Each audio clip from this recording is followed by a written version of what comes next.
Thank you for coming to this Responsible Government Coalition news conference. On April 26, I wrote a letter to NESD Superintendent Dr. Brian Gotardi. Here are some selected quotes. Dear Superintendent Gotardi, I am writing concerning the sex ed curriculum decision currently scheduled for a vote at the NESD Board of Trustees meeting on May 9. I respectfully request that this vote be postponed, particularly because research evidence shows the recommended program, Draw the Line, Respect the Line, does not help girls. Documentation for Draw the Line, Respect the Line is enclosed. Documentation for Heritage Keepers is also enclosed. After you determine for yourself that Draw the Line does not help girls and that a program such as Heritage Keepers can be effective across age, gender, and race lines, I ask you to consider postponing the vote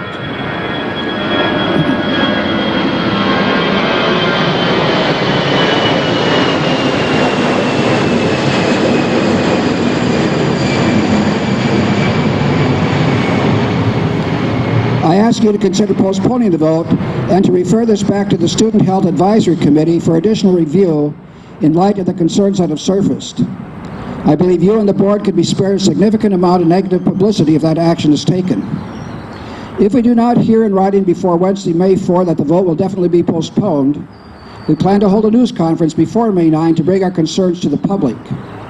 Our desire and preference is to have private dialogue leading to acceptable resolution. I hope that can be your desire also." End quote. A similar letter was sent to each member of the school board. Their letter included this sentence: "I ask you to consider personally contacting Superintendent Gotardi and encouraging him to refer this item back to SHAC for additional review in light of the concerns that have surfaced." End quote. Members of the Responsible Government Coalition have met in person with the majority of the trustees as well as with Superintendent Gotardi. We did not receive word that the vote would definitely be postponed. Thus, we are here today. There are three primary concerns. First, the recommended program is inferior to other available programs. Second, the issue of parental rights. Third, a conflict of interest.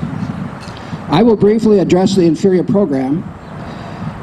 Kelly Gretchen will speak to the parental concerns and to the conflict of interest, and Mike Knufke will give a brief closing statement.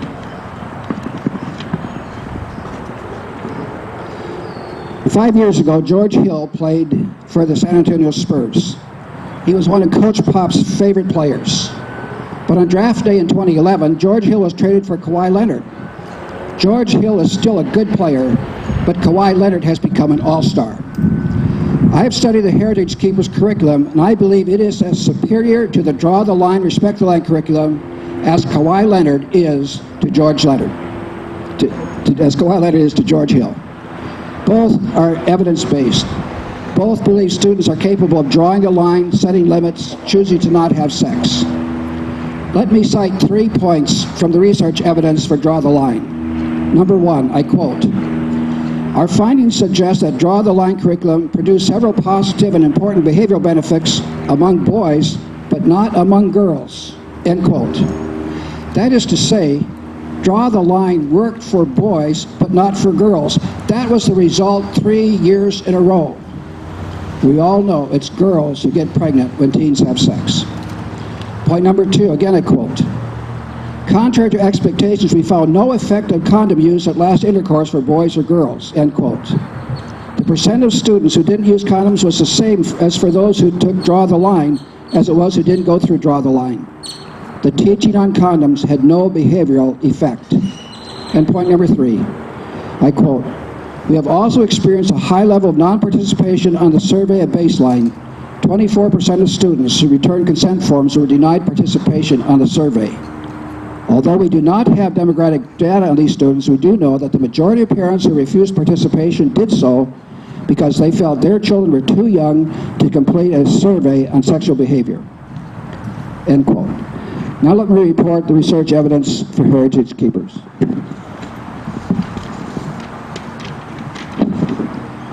One year after the program ended, students participating in intervention were less likely to report having ever had sex. They were 3 times more likely to abstain from sex than non-program students.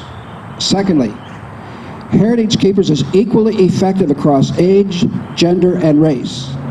Heritage Keepers helps girls as well as boys. That makes Heritage Keepers far superior to Draw the Line. There are 2 additional points for Heritage Keepers. The Texas Health Department has money allocated to pay for public school training in Heritage Keepers and will also provide material for the students. This saves the district's costs of implementation. And finally, Heritage Keepers does not advocate condoms. This removes a major stumbling block for parents who chose the non-participation option.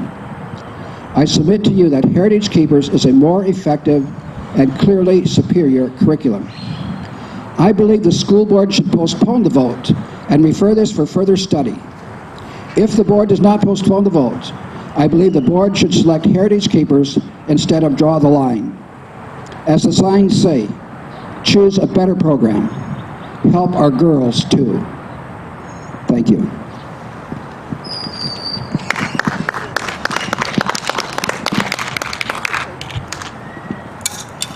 Thank you. Thank you for having me. My name is Kelly Gretchel, and I'm a parent here at Northeast ISD. Right now I have 3 children who will eventually attend Johnson High School. We're here this morning because the school district we trusted to keep our kids' best interest at heart seems to have made a few missteps. The middle school sex ed program, Draw the Line, Respect the Line, was not chosen for its merits, but instead it was chosen because professional sex lobbyists sat on the deciding subcommittee and pushed this inferior program through. This SHAC subcommittee is intended to gather a diverse group of parents, teachers, coaches, and community members together and not have biased discussions about sex ed curriculum, which best benefits the students of Northeast ISD. So far, I have been able to identify that at least 20% of that very important subcommittee is staffed with those who have a financial interest in which program is chosen. Every meeting for months and months, these salesmen and women have sat at the subcommittee table and advised the vulnerable subcommittee because they sat at the table. There were no frank discussions about the sex ed program. Because they sat at the table, certain programs were not even considered. Because they sat there, the SHAC recommendation, Draw the Line, Respect the Line, cannot be taken seriously. Who are these professional sex lobbyists, and why were they allowed to sit on the SHAC? That is a question for the school board. We have asked every member that has been willing to speak with us. One board member told me very simply, when I explained to her the people that we knew, that these were only the people that we knew about. My question is, how many more are there? First, we have Diane Bulliard. She is an NEISD nurse who sits on the Healthy Futures board. Healthy Futures president is Janet Riolini. She is the author of the Big Decisions curriculum, which is the high school sex ed curriculum. Janet Riolini has been very open in her support of drug-based curriculums with an emphasis on condoms. What a better way to make sure your program you write gets into the schools than have somebody who works for you sit on the deciding committee. Next, we have Mario Martinez, who is a program manager for Project Worth. Project Worth was founded by Janet Riolini again, and we can see that she has put another one of her cronies in the SHAC. Mario would sit at all the meetings, and from what I observed at these meetings, he basically led the conversation on which programs were good. He even was chosen to present the Draw the Line, Respect the Line to the entire SHAC once he had convinced the subcommittee of its effectiveness. Lastly, we have a gaggle of UT Health Science Center employees. Usually Belinda Hernandez or Joette Garza would sit at the meetings and reassure the subcommittee of UT Health Science Center support. It sounds like a positive thing, but UT Health Science Center needs NEISD to be their cash cow, because UT Health Science Center is already slated to receive $5 million in grant money. Grant money that they won because they already had NEISD district to implement their hand-picked programs. My district, the district where my children go. You see, folks, if you follow the money, you'll see that $5 million is riding on this decision, and that parents or a subcommittee have never been the major factors in this decision. Money was. I say the school board is required to investigate, required to answer these charges, and required to revisit the decision which made school sex ed program Draw the Line, Respect the Line chosen. This is a dirty program which dirty money in a corrupt subcommittee picked, and it's unacceptable. Now, I'd like to speak on parental rights. There are over 70,000 students in any ISD district, and every single one of them deserves the best curriculum. But how do we decide what is the best? Is there a small group of 7 people tucked away making all those decisions? Shouldn't the parents have a voice? The answer is, by law, the parents must be informed and must have a voice in curriculum decisions. Texas Education Code 28.004 states that the parents must represent the majority of the SHAC, that they must be notified of a change in curriculum and told how and where to participate. They must also be able to review the curriculum. This is the law. Did any ISD SHAC follow the law? Well, the subcommittee that chose Draw the Line, Respect the Line did not have a majority of parents present. It did not even have a parent representative from each cluster, which is roughly each high school in any ISD. Instead, the subcommittee had professionals whose job was to sell their services and products and take up several chairs. While other subcommittees on physical ed or nutrition languished with only 5 or 7 people sitting at their table, sex ed subcommittee table was packed with representatives from the very companies who are selling these sex ed programs, not packed with informed parents. Nope, not very many parents at all.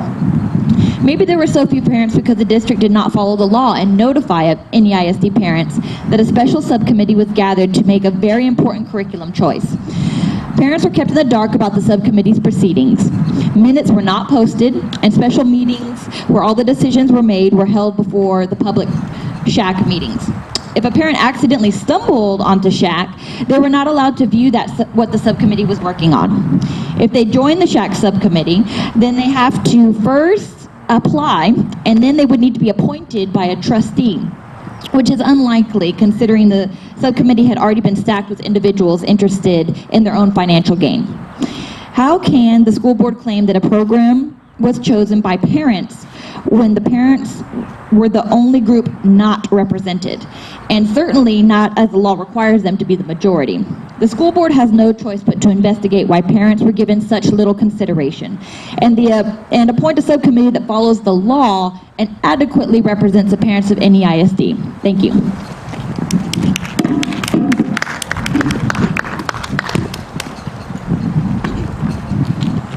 Thank you, Kelly. Thank you, Gerald. Thank you for all of you that showed up today. I hold in my hand a letter from Senator Donna Campbell of this district, also co-written with Ken Mercer, the Texas State Board of Education, or Education District number 5. And Donna and Ken spell out very clearly what was just mentioned by Kelly and Gerald, and that is, this process has been usurped. This process has skipped the parent. This process has been absolutely destroyed because the parents need to be the majority on these boards.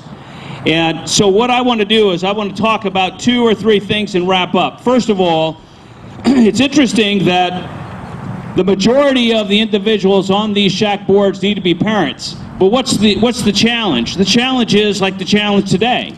We had 3 people that were supposed to speak, and they had ball games with their children. Parents are very busy in today's world. It is a very, very busy world. And it's difficult for parents to put up with this kind of time when they're raising kids. So one of the things that we're asking everyone to do is I have a call to action for citizens, for parents. They need to hear, the board needs to hear from everyone here. They need to hear everyone listening to this video or watching TV. They need to hear from you because that's one of the problems. The apathy has set in maybe, or perhaps you're so busy. The key that I heard though, and I want to leave you with, is 2 things. Follow the money and worry about your elections. Follow the money. Kelly made it very clear that the money is already $5 million on this, and someone is trying to push their agenda. That someone or that person or that entity is Healthy Futures Texas, Planned Parenthood, and that whole side. They are pushing this because they wrote a piece of this with Janet Riolini.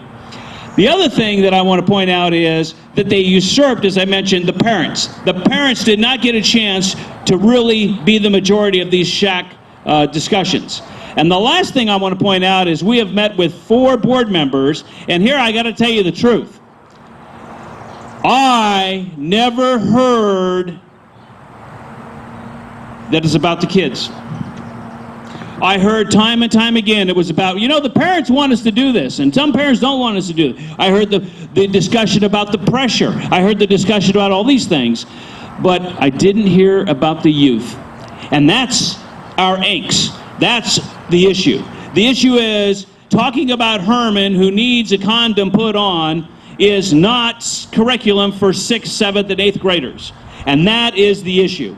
So what I would urge everyone to do is to call Brian Gotardi. He is the superintendent for the Northeast Independent School District. And I have board members here, and I would encourage you to call your representative, call the board members, and ask questions. I'm not going to be so presumptive to think that you are against this. Take a look. But if you're anything like me and the other people standing up here, it was eye-awakening. And so that's what we urge you to do. So please call them. If you don't know the information, don't have the information, if you write this down, you can call the superintendent, Brian Gotardi, at 407-0541. 407-0541. Or the main switchboard is 407-0000. And I urge you as parents to get involved. San Antonio does not need this kind of progressive curriculum in our schools for 6th, 7th, and 8th graders. Thank you very much for being here today, and I encourage everybody to get involved. Have a good day.